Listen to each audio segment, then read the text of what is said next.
Yo, what's up YouTube? This is Reese from C Manga and welcome to my review of Area D Chapter 47, Memory Labyrinth 8. So, you know what, the memory continues and now we jump ahead 6 months into from obviously the breakout. So Ray and Jin are now living in kind of like a refugee camp in the mountains. We're introduced to a new character, May I think her name was, young girl around the same age as Ray. He seems quite fond of her, you know. It's like you can see him always blushing. He's always like, you know, catching little glances with her and stuff. Always, yeah, all that like little cutesy crap. So no, yeah. After that 6 months, it looks like Ray has kind of calmed down, you know.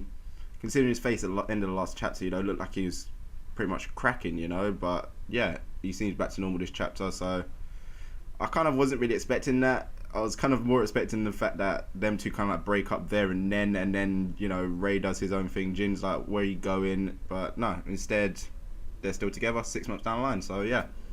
Anyway, so it's Christmas time. They're coming back from like getting a Christmas tree and everything. Everyone should be like full of all holiday cheer, but nope. One altered guy, he basically like completely voices his opinion. He's just really unhappy with the way everything is, you know. He's going on like, you know, how can we be happy? We're all drifters, you know. We've lost everything. It's like with him especially, he's pissed because like even his family don't like him or anything. His daughter screamed at the sight of him, and as he's going through all this, you know, he's kind of like starting to turn into his altered form, and he kind of looks like a weird lizard goat type man thing. Yeah, it's a really kind of weird thing. So yeah, basically as he's doing that, he's like mouthing off to like the chief of the village, who's obviously like a human. But the next thing, the little girl May, she comes up, slaps him in the face, which is like bloody hell, and you can actually see her that she's actually an altered as well. She's kind of like a little cat girl, you know. I don't know what's going on there, like why she's a little cat girl, but yeah. So no, yeah, she's going on like, you know what? Then yeah, village chief, he comes along, just like, you know what? I know I'm nothing like you guys. You know, I can't really talk about the whole pain and anguish you go through, but I'm doing all this for his daughter, basically. You know, so obviously his daughter's an altered, and he is doing everything to kind of like just do everything for her, you know, because obviously he doesn't want her to get persecuted or anything, so he's just looking out for her. It's sweet. It's really sweet. So as things calm down now, you actually get reunited with Golda, and this part is actually pretty funny. We're introduced to his whole hero team, and yeah, they just look ridiculous. So first you have like this old guy with a meteor master, don't even say his name, but he's literally some ancient guy. He looks about 80, 90, something stupid like that. So I'm wondering what the hell his power is going to be. Next you get like this pretty boy, his name is Captain Marvelous. Enough said about that, you know. It's just a little pretty boy. You see him like have the little gleam in his teeth when he's smiling. He's just hilarious. And finally we got Ryu from Ninja Gaiden. Nah, he looks exactly like him though, seriously.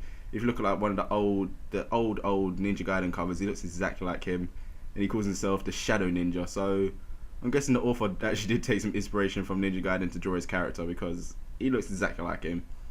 So yeah, these four, they've now become like a whole hero team, going around doing good, so trying to like boost up a good name for the altered.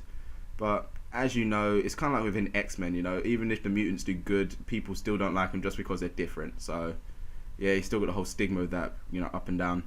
But anyway, you don't really get to see too much of them, because straight away the scene changes again to Ray and May. Basically, Ray is just about to kind of like make a little confession to her, so he obviously has a proper good thing for her.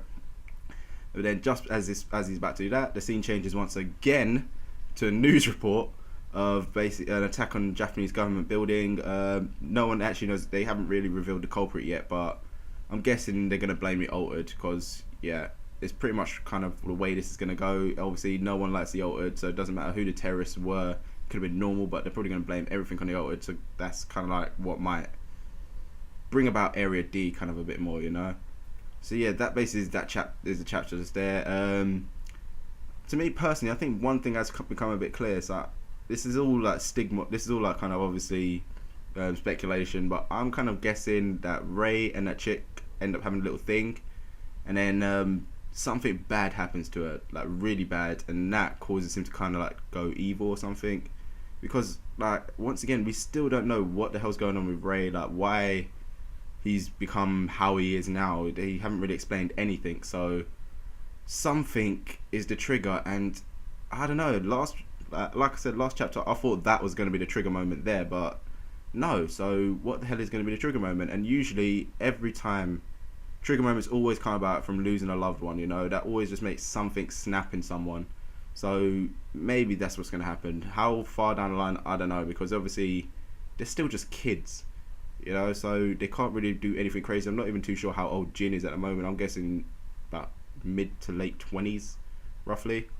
So they got at least a good 9 years before whatever the hell's going on now, I think. So yeah, I have no idea what's going to happen. So hopefully as these memories carry on, we'll get to find out some more. Hopefully see the full origin of Area D and what's going on about there. So yeah guys, that there is this chapter. That there is my review. Rating wise on this chapter, I'm going to drop a 7 out of 10. You know, it was alright. I would like to know a bit more about what's going on, and yeah, like I said, it's all just more build up kind of thing to whatever the hell's going to happen at the end of the memory labyrinth. So yeah, looking forward to it. So there you go guys, this is all what I think, you know. What do you guys think? Let me know in the comments below. As usual, if you enjoyed the video, give it a little thumbs up, really does help the series, and don't forget to subscribe to the channel so you never miss anything. So I'll see you soon.